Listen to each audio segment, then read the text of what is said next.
This edition of the Campaign Chaos Book Club is brought to you by patreon.com/JURY.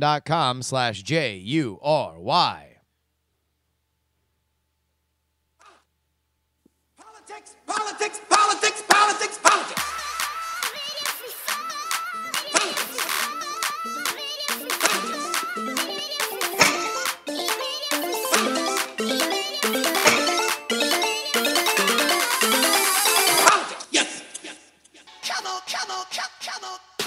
Oh, welcome, everybody, to a special edition of the Politics podcast. My name is Justin Robert Young, as per usual, and we are talking about our book reading. Oh, we had to go ahead and clear the decks. We got new books coming in about the 2016 campaign. We are going to be reading books about this campaign until the next campaign because I need it. I need it, son. I need it in my veins. I need to remember.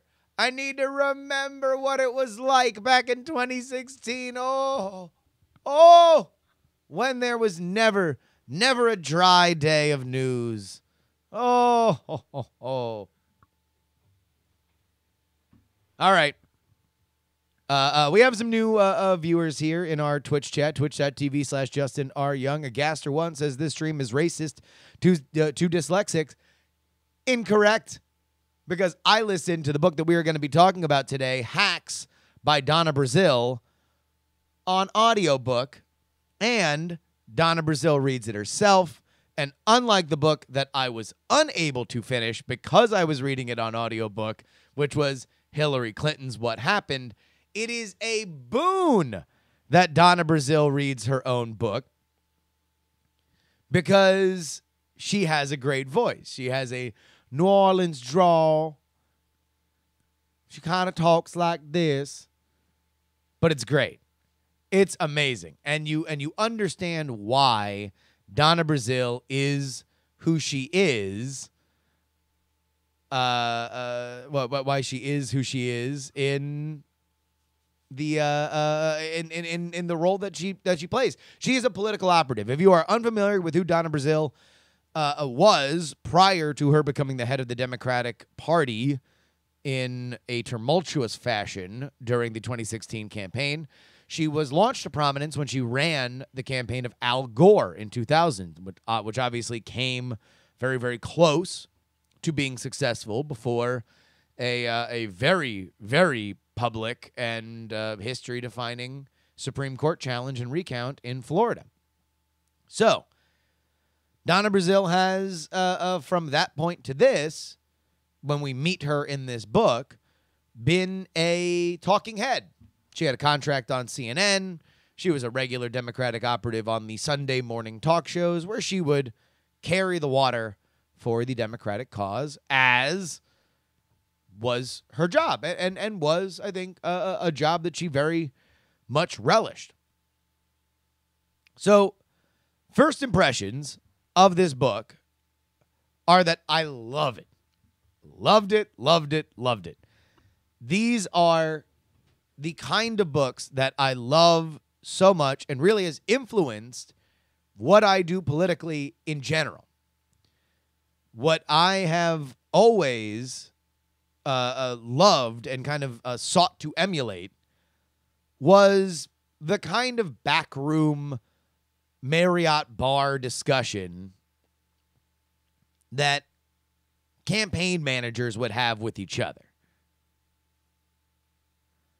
That ultimately politics is, as we have said on this show ad nauseum, not about ideas, not about truth, justice, and the American way, not about the real will of the people.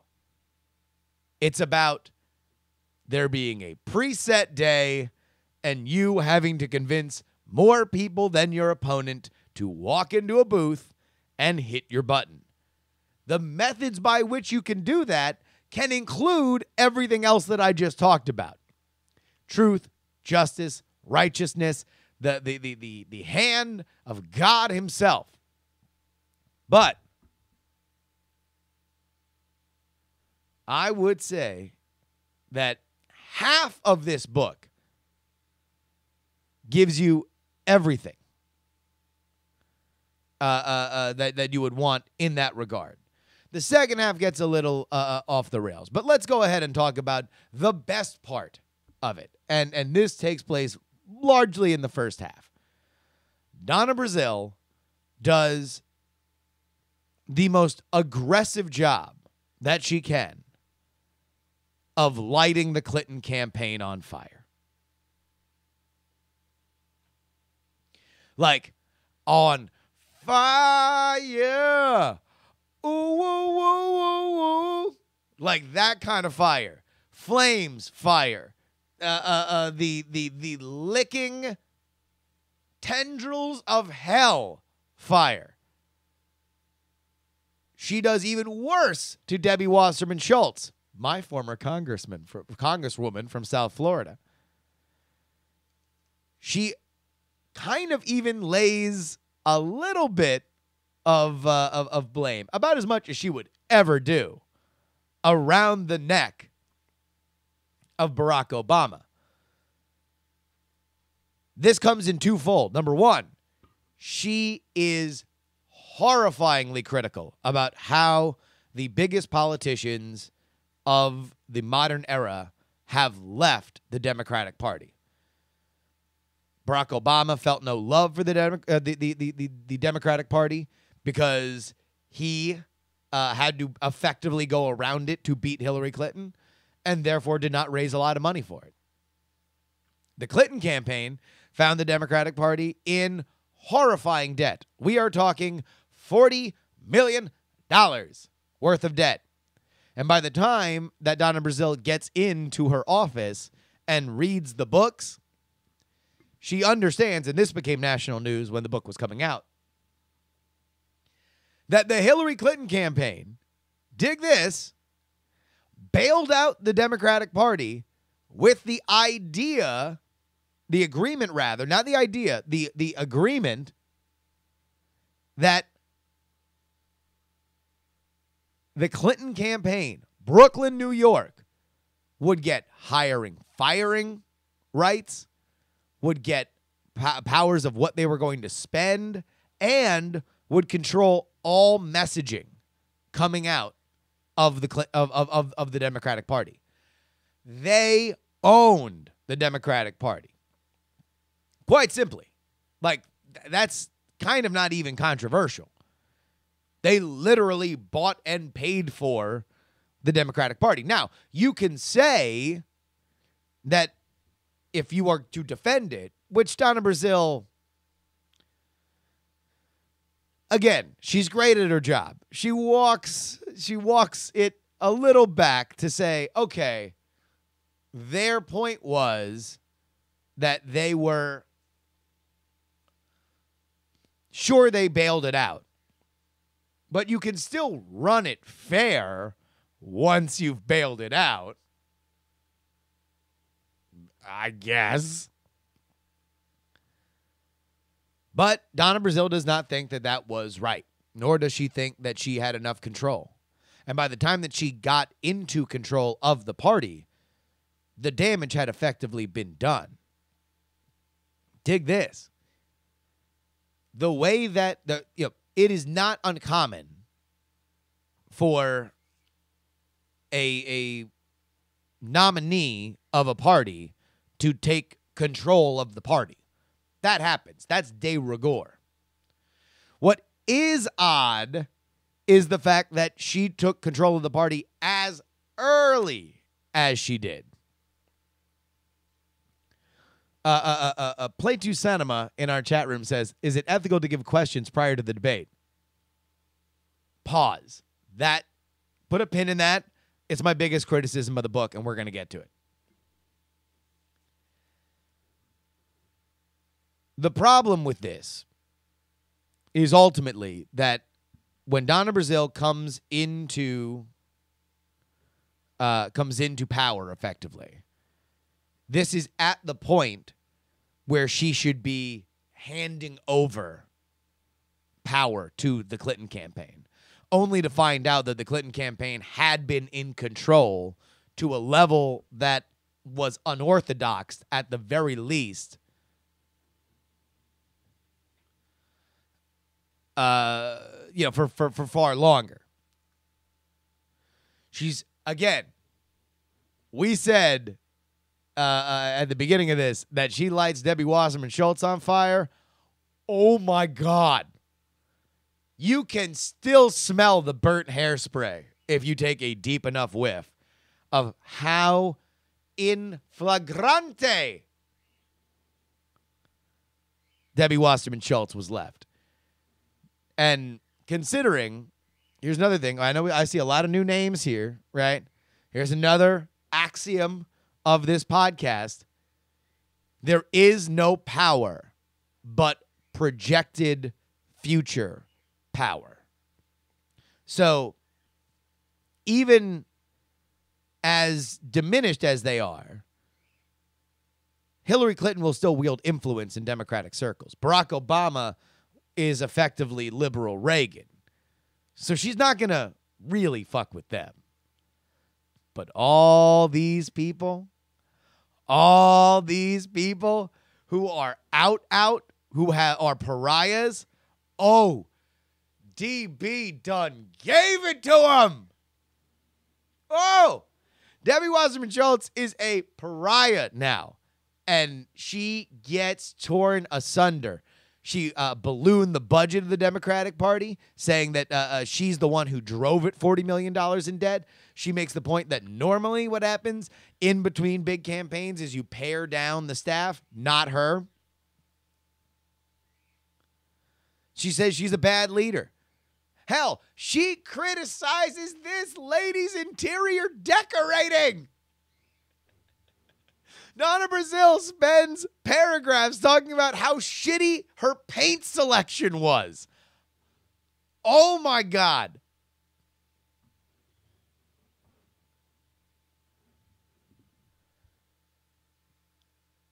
And then her biggest second target is the Clinton campaign. And more specifically, the head of the Clinton campaign and how they were managing the Democratic Party from afar. And specifically that there was no shortage of sneering toward Donna Brazile that, hey, look, we needed to bring you in. And here, again, I'm shocked that we haven't gone over this, but this will be the next thing we'll talk about. The reason why Donna Brazile became the head of the Democratic Party is that on the eve of the Democratic National Convention, WikiLeaks released hacked DNC emails. This proved to be very embarrassing for Debbie Wasserman Schultz, forcing her to resign, apparently kicking and screaming. Donna Brazile did not want to become the head of the party. She had to become she had to become head of the party. She was called upon to do it. But when she did, apparently what the Clinton campaign wanted was for her to just sit down and shut up. She was not interested in it, and she makes her opinion known. Some of the best moments in the book. There was a point in which, when Donald Trump was refusing to release his taxes, that a Donald Duck was appearing at Donald Trump rallies. This was to signify that Donald was ducking releasing his taxes.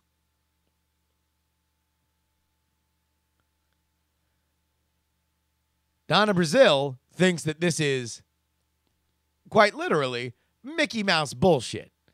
You shouldn't be distracting people with dumb stuff when you could be focusing on the issues and trying to excite your constituency. More so, considering the fact that she was also a contracted person to ABC, she was getting calls from Disney saying, why are you doing this with Disney IP? And she said, I'm not.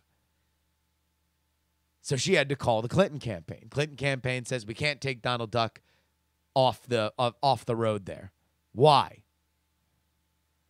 Because reasons. Well, and it's great. This is one of those awesome reasons why it's worth it to read the audiobook, because it's in her voice and she just keeps saying, like, next thing you know, I turn on the TV and see that fucking duck again. Oh, it's great. She's great. Her voice is great. I loved every second of her just being fucking so frustrated by the fact that this duck keeps showing up. And eventually she finds out the reason why they can't get Donald Duck off the campaign trail is because it was Hillary Clinton's idea and she was in love with it.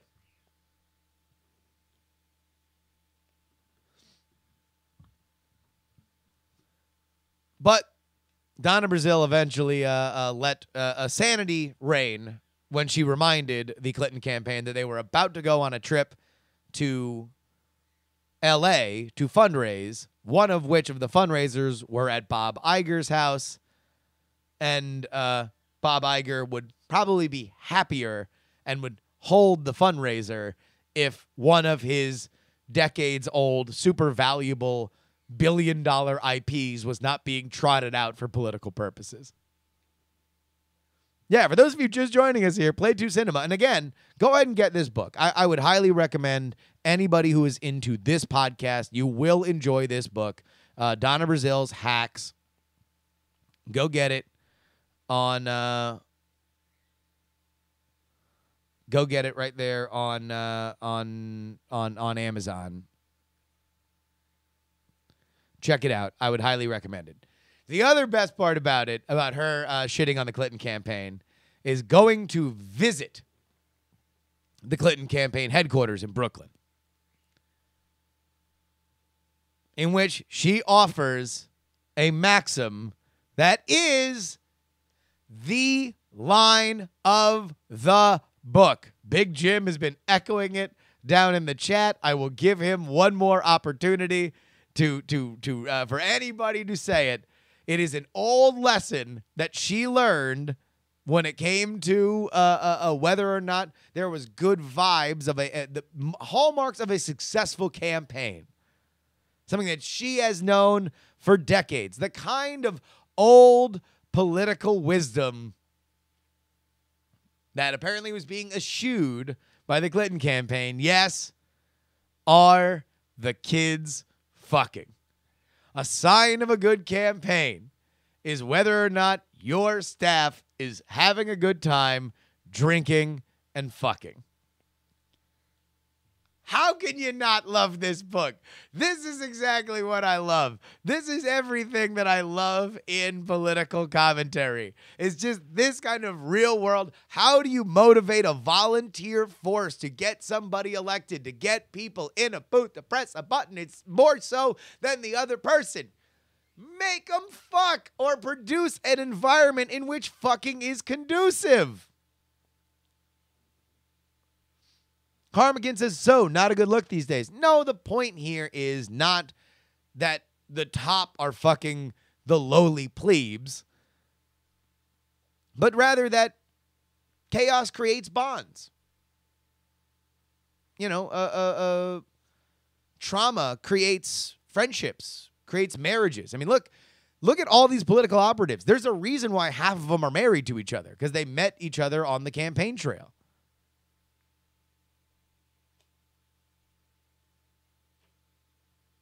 Even in the Me Too world, there is room for consensual fucking by campaign staffs.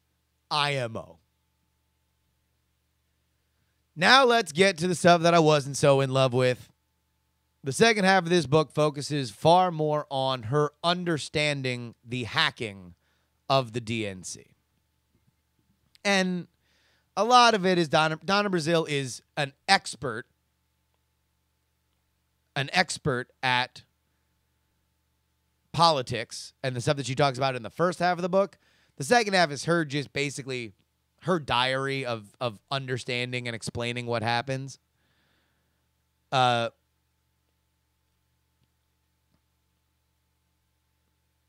worst part of the book is she really never has an answer for if she, let alone why she, gave questions to Hillary Clinton before one of the debates. And nor does she go the opposite route and out say it was forged. It's ultimately a political answer from a political person. At its best, she is talking shop. At its worst, she's doing what she's best at, which is issuing as credible a non-denial denial as she can. So she bends backwards. She bends backwards to say, oh,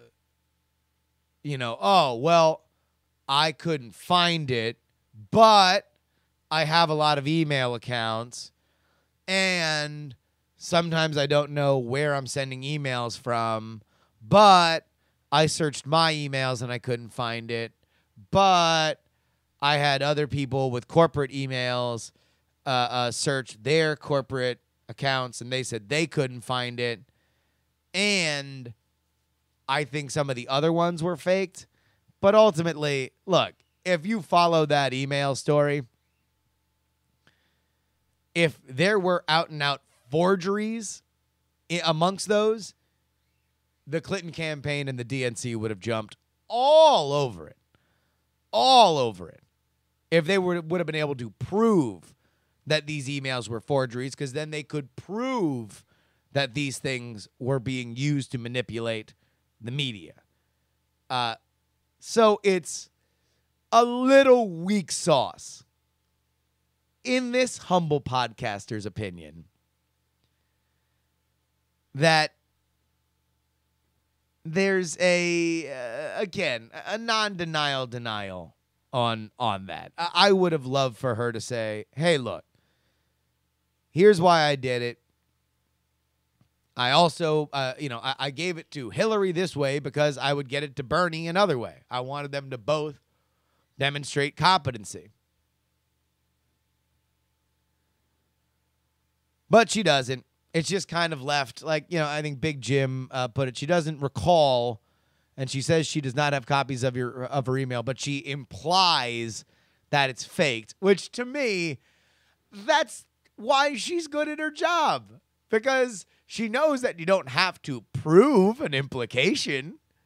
You just have to imply it. While the more effective way to do it would have been to say, hey, look, here is all my emails from that.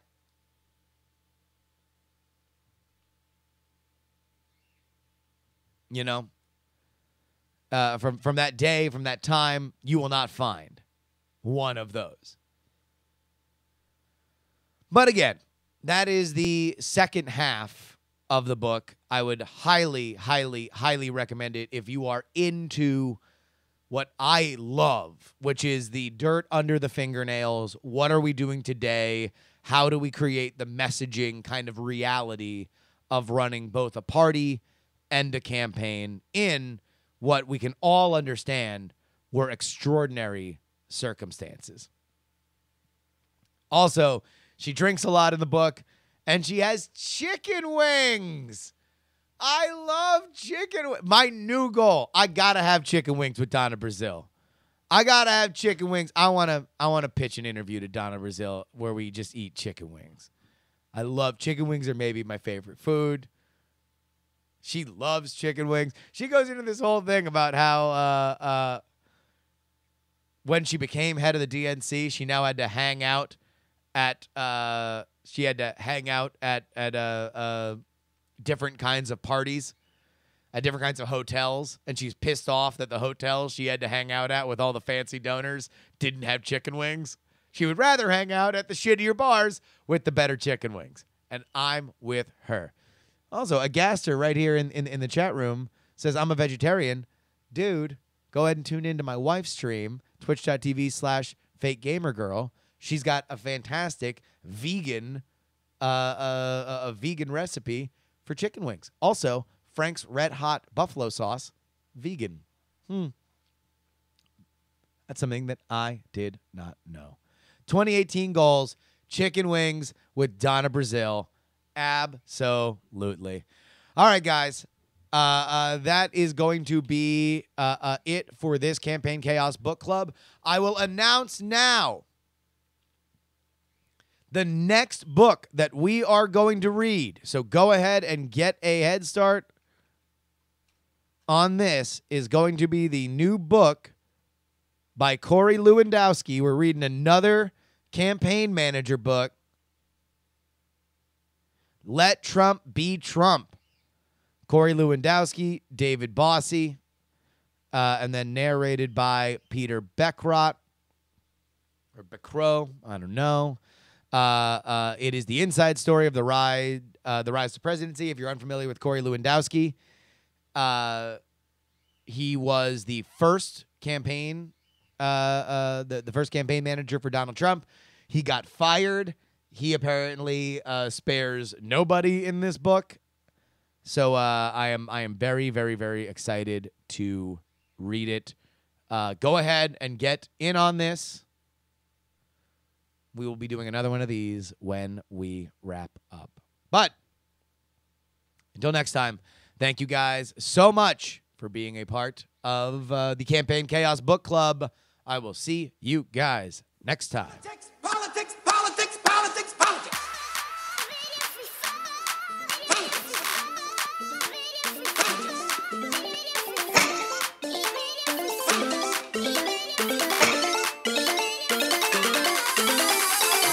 Yes.